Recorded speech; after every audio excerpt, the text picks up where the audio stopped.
A Missouri judge's ruling this week contributes more time to those seeking gender-affirming care in the state.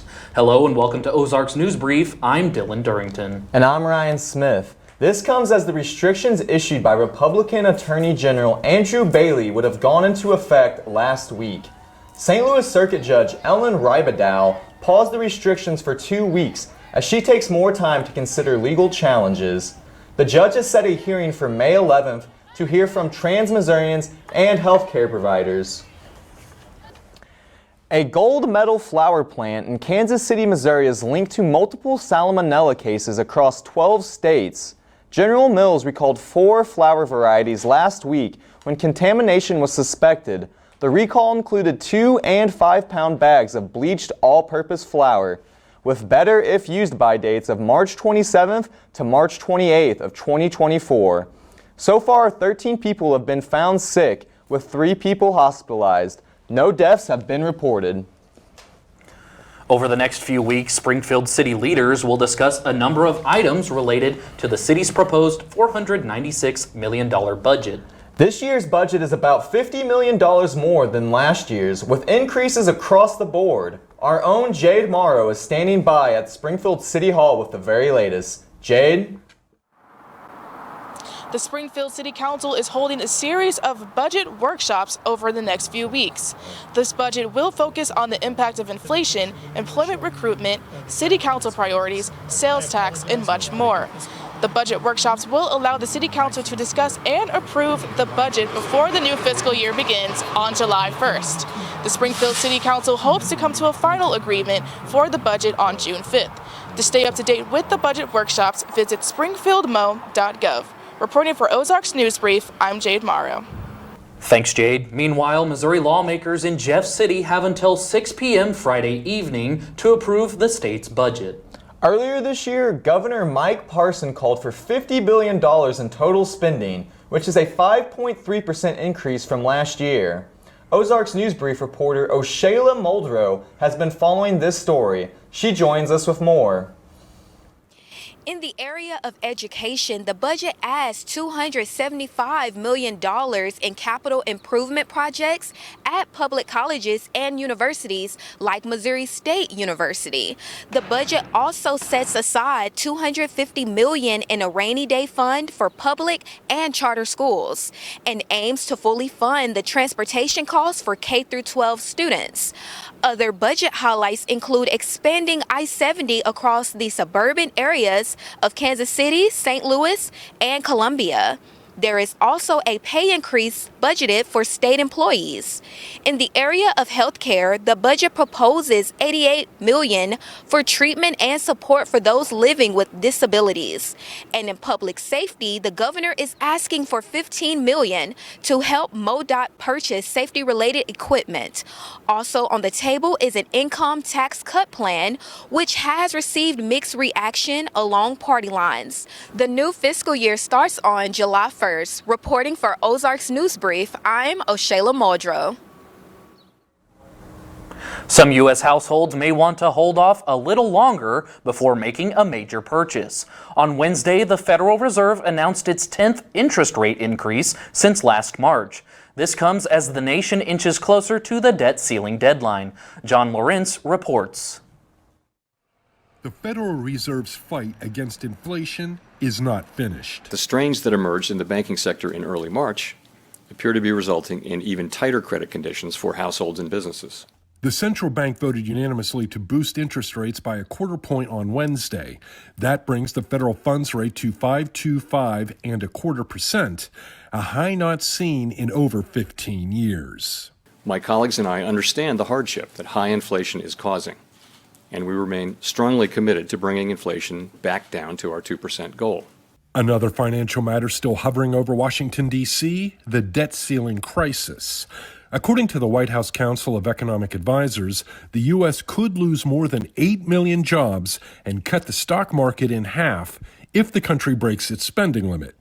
President Joe Biden and most Democratic lawmakers want it raised without any spending cuts. Our view about the path forward remains the same. Can't choose the Default on America Act, must avoid the horrors of default, pass a clean, bipartisan bill to avert default. But some Republicans say Biden needs to hammer out a deal with House Speaker Kevin McCarthy. The Speaker of the House has been sitting at the grown-ups table for months, waiting for President Biden to act like a leader. I'm John Lawrence reporting. Some major changes are coming to Missouri State University in the months ahead. The university is undergoing a realignment where several programs are being merged, with faculty and staff finding themselves in new roles. Ozarks News Brief reporter Jackson Wolf is standing by at the MSU College of Business and has more. Jackson? The university is currently undergoing a major realignment.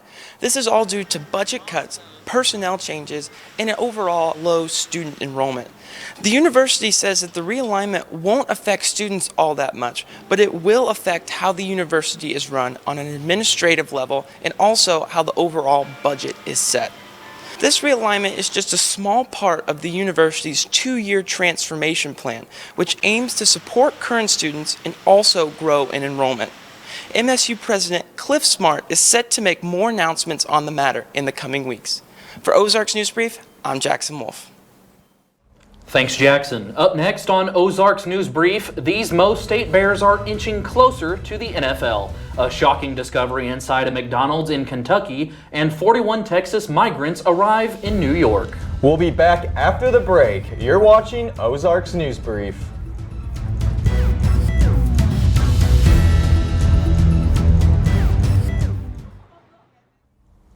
McDonald's states it is deeply troubled to learn their Louisville, Kentucky chains put a pair of 10-year-olds at work and without pay. A Labor Department investigation into 3 franchises found 305 children worked more hours than legally permitted. Investigators say some children worked until 2 a.m., one of which was permitted to use the deep fryer. The fines for the 3 franchises are more than $212,000. A 71-year-old St. Louis man is facing multiple charges for allegedly shooting police officers during a wellness check. Officers found the 71-year-old in the bathroom. As they lifted the man to his feet, the 71-year-old opened fire, injuring all 3 officers. The alleged shooter, Curtis Mabry, is being charged with 1 count of armed criminal action, 1 count of unlawful possession of a firearm, and 2 counts of assault. A shooting in an Atlanta hospital leaves 1 person dead and 4 others injured. The shooting occurred inside of a medical center waiting room and ended up injuring 5 people, all of which were women. Atlanta police arrested the alleged shooter, Dion Patterson. Patterson evaded police for 8 hours before being arrested. Patterson now awaits his trial. Texas Republican Governor Greg Abbott sent a bus of 41 migrants to New York City this week. Commissioner Manuel Castro, who works with New York's mayor on immigrant affairs, says if Title 42 is lifted next week, the city could see closer to 1,000 migrants a day, which he says is not sustainable. Title 42 allowed authorities to turn away migrants at the border due to the COVID-19 pandemic. Republican lawmakers in North Carolina are proposing a bill to ban abortions after 12 weeks. Democratic Governor Roy Cooper opposes the legislation and may elect to veto it. The current law enables women to seek an abortion up to 20 weeks into their pregnancies. Republican leaders assert they will continue to permit abortions past 12 weeks under certain conditions such as rape or incest. Hollywood writers hit the picket line this week, many of them concerned about the industry's shift towards streaming services. Jeff Gwynn spoke to some of them along Sunset Boulevard.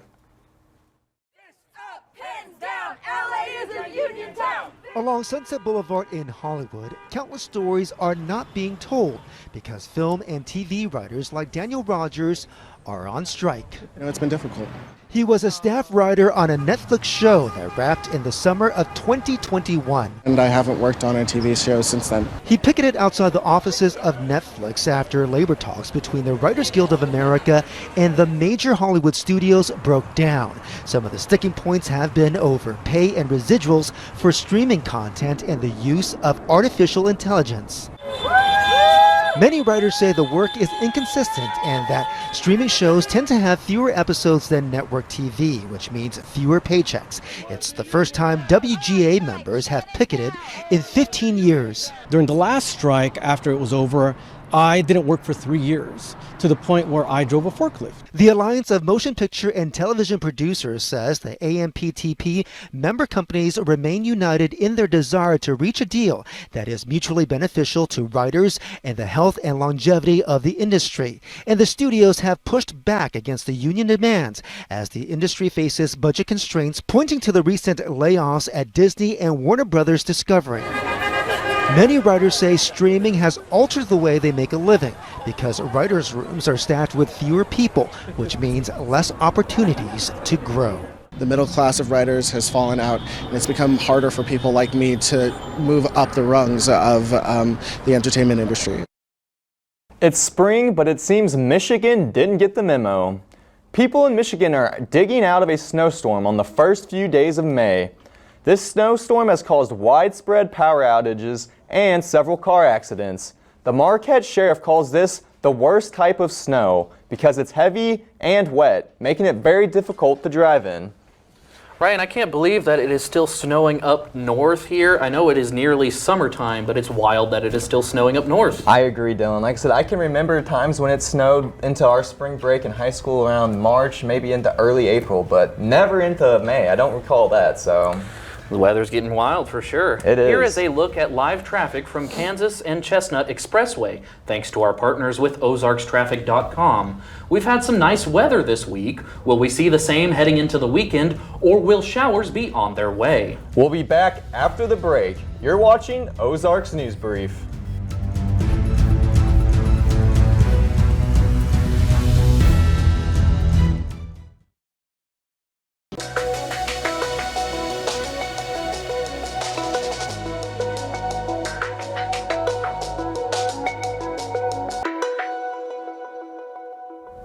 So it looks like we definitely have some showers coming throughout the whole week here. Definitely want to make sure you are gearing up to have plans to stay indoors. Stock up on hobbies to do here. We're going to go ahead and take a look at our forecast here.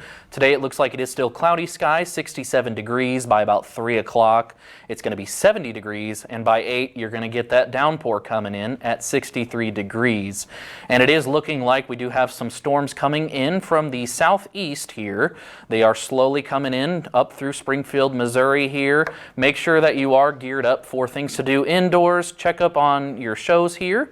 Looks like Thursday we've got 69 degree weather. Showers definitely still coming in Friday. Getting a little warmer there, 78 degrees. Showers still coming in, but a little bit of sun might be throughout the whole day. On Saturday, it's going to be really, really warm at 86 degrees, very sunny. Sunday, back to some showers here, but at 85 degrees, sun peeking out just a smidge. On Monday, we've got 83 degree weather here with some showers continuing here. Now, Ryan, I know that the weather is definitely looking cloudy here. Do you got any plans going on? Yeah, Dylan, I was hoping to get out and go golfing this week, maybe go watch a baseball game, but, seeing the showers coming in, it's not looking like that's very likely, so I might just be inside watching some playoff basketball this weekend. Definitely looks like the weather is par for the course here. Mm-hmm. Absolutely, and that's what it's going to do here today. Up next on Ozarks News Brief, 2 Missouri State Bears sign with the Kansas City Chiefs. The Springfield Cardinals have a new identity coming soon, and we have the latest on women's golf. Stay tuned, you're watching Ozarks News Brief.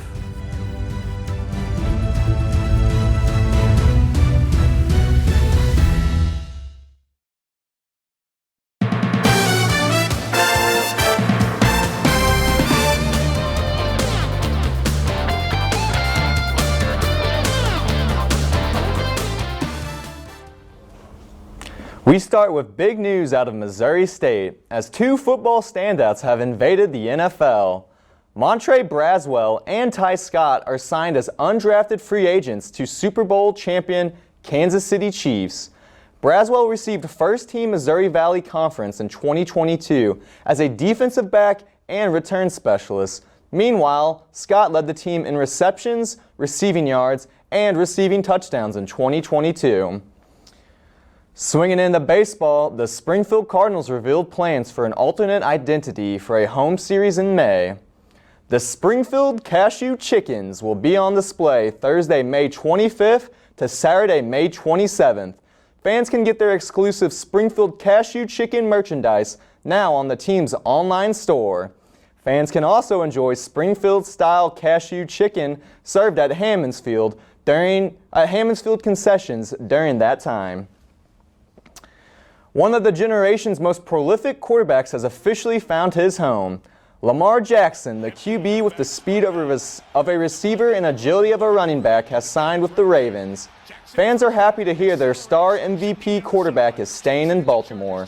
Jackson signed a 5-year, $260 million contract with $185 million guaranteed. Missouri State women's golf has swung their way to a conference championship victory. The Lady Bears held the line all match, crusading to a strong victory over all their conference opponents. With the victory, the Bears will take a coast-to-coast flight to regionals in San Antonio, where 6 out of 10 Lady Bears will compete. Coming up next on Ozarks News Brief, what went down at the Met Gala? And why is this star's younger brother in hot water? Also, at last, Jamie Foxx breaks his silence and sends a special message to his fans. All this and more after the break. This is Ozarks News Brief.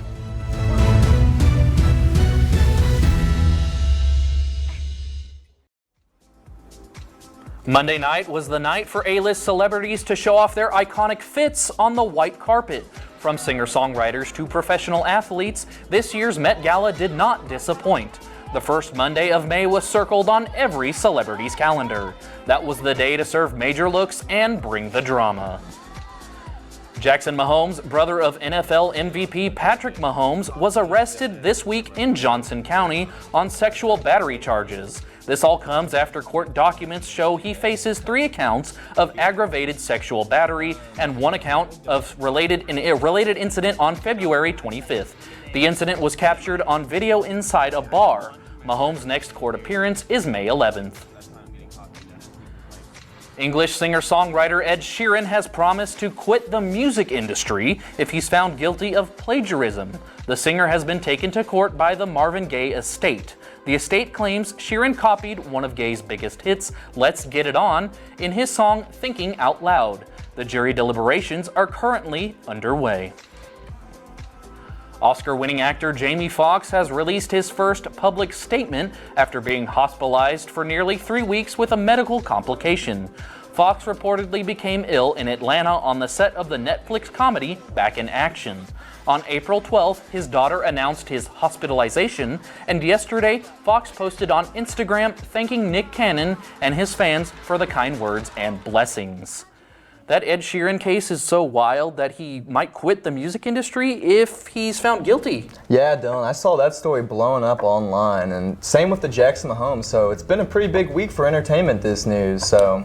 I know, and it's like, it's gonna tarnish his brother's image as MVP. It's wild. Yeah, I mean, it's crazy. Up next on Ozarks News Brief, one teen goes above and beyond when making his appearance at the prom. Find out what he did that had mouths on the ground. Stay tuned, you're watching Ozarks News Brief.